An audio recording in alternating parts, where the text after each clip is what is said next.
Hello class, this is a video tutorial on three-dimensional trigonometry, part 1.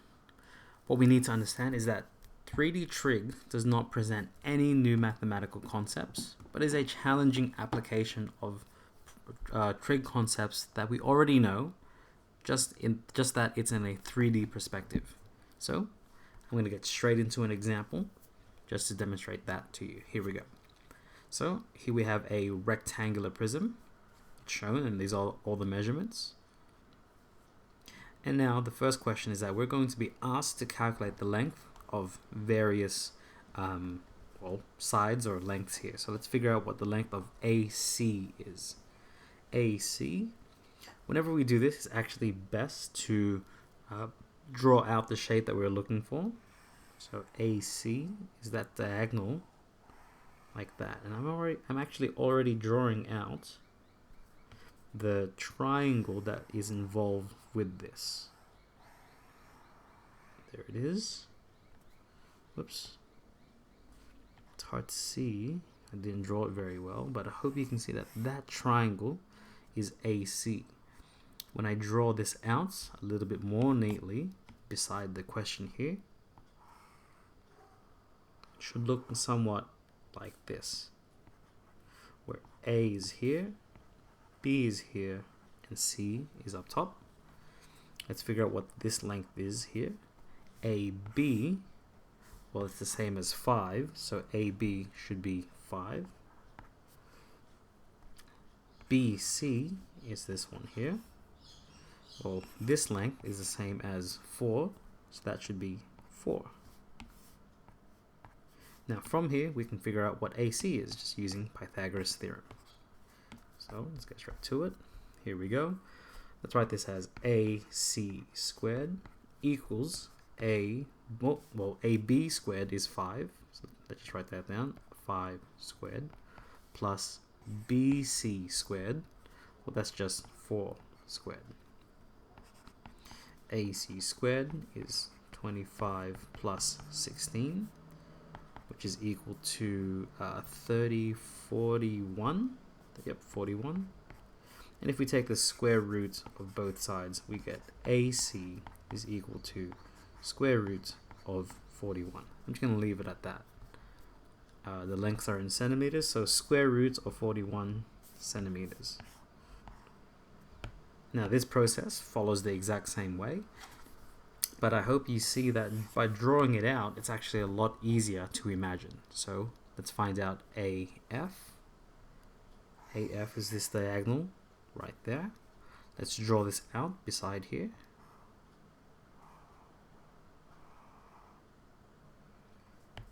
A is this corner, E is here, F is there. AF is what we are looking for.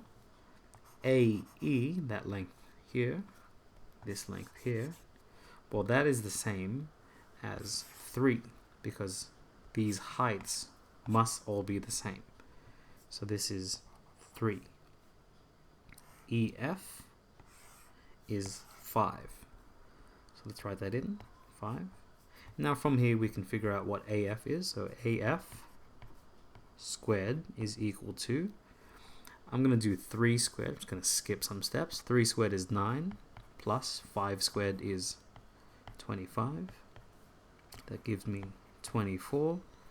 If I take the square root of both sides, AF is equal to the square root of 24, which is 2 root 6 centimeters.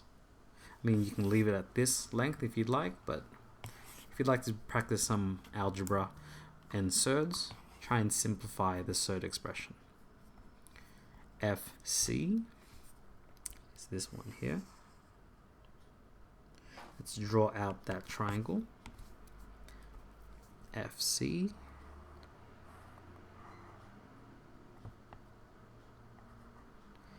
F, that's C, and that's G. The side length of FG is 4. Side length of CG is 3. And then from here we can figure out what this is. So FC squared is equal to 4 squared, which is 16.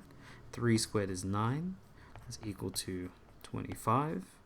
Taking the square root of both sides, FC is equal to 5 centimeters. One last time, length AG. This one is slightly difficult. It's slightly hard to imagine because it's going through the middle of the rectangle, the rectangular prism, sorry. It's hard to see, but that length is like so. Draw it somewhat to scale. A is up top here. E is that bottom length, so this bottom length here is E, and G is all the way across on the opposite side of the diagonal. Okay, so here's where it gets a little bit more tricky. Whoops. We can figure out what this length is. That's just 3. So AE is 3. Now what is EG? That's the tricky part. Well, let's draw this out again. EG connects this corner to the opposite corner like that.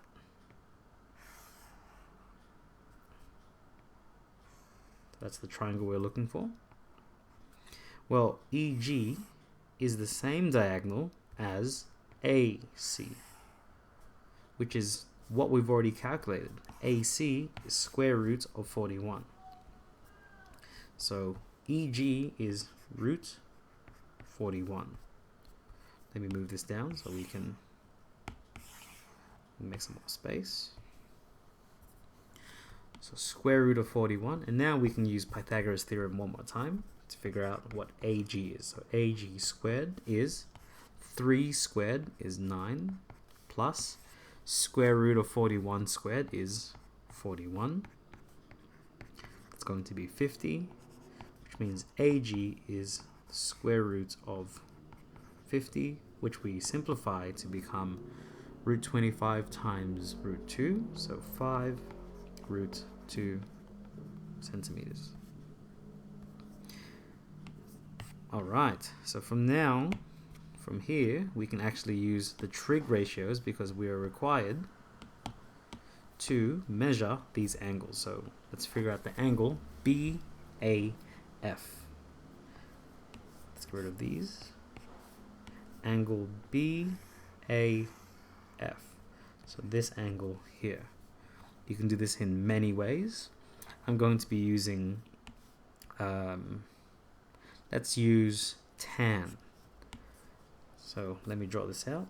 BAF looks something like this. Theta is here, and here's my triangle. So BAF, we know that that length there from our original shape is 3. So that is 3. And this top length here, let's go back up. That top length is the same as 5. That's 5. Now from here we can just simply use our trig. Tan of theta is 3 over 5. That's opposite over adjacent. And theta is tan inverse of 3/5. And we can just type this into our calculator. Tan inverse 3/5. That gives us 30 degrees. And let's 0.96375. So normally we would do this using a calculator, but I don't have that feature on here. So normally we just type this in and press the DMS button to convert to 30 degrees and 58 minutes.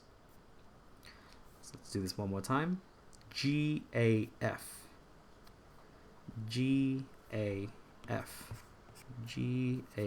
So that's this angle here. Okay, that's a tricky one. So we have a triangle like that going diagonally. Well, we have the length of AG. So hang on, let's do this. We have the angle of AG. AG is root 50. So let's draw this out. Oh, actually, no, let's make this a little bit more accurate. So it was like this. No, I'm very confused here. G was here, A was there, F was here. AG, we know the length of to be root 50 from here. That's root 50. And then AF is, I believe, yep, there we go, root 24. And we're looking for this angle there. Okay, well, to calculate that angle, let's do this. We'll just use this as cosine. So cosine of theta is equal to root 50 on root 24. Take the inverse. Cosine inverse is root 50 on root 24.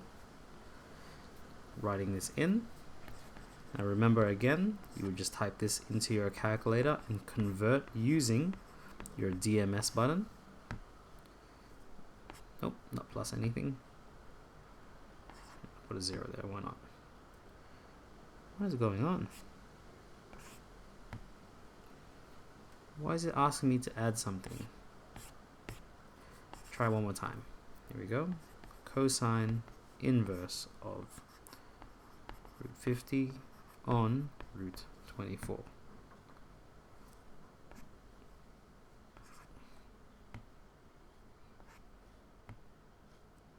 That's going to be 57 degrees.